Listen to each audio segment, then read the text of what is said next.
Assalamualaikum warahmatullahi wabarakatuh. Hari ini kita baru saja melakukan pembukaan pendidikan dan pelatihan dasar bagi Satpol PP dan WIH Kabupaten Aceh Tengah.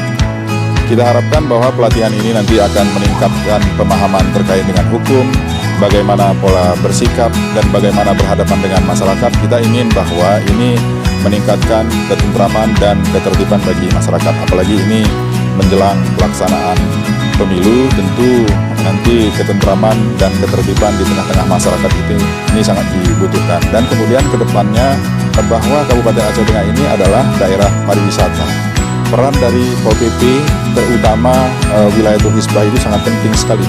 Tidak ada gunanya pendapatan dari pariwisata itu meningkat ketika ini kemudian ada kerusakan-kerusakan moral yang terjadi. Kita berharap bahwa mereka menjadi garda yang terdepan bagi penertiban peraturan dan kemudian menjaga norma agama dan etika di Kabupaten Aceh Tengah ini. Demikian, Assalamualaikum warahmatullahi wabarakatuh.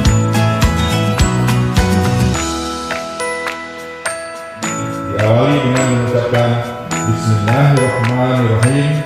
Pendidikan dan pelatihan dasar personil Satpol PP dan WIH Kabupaten Aceh Tengah kami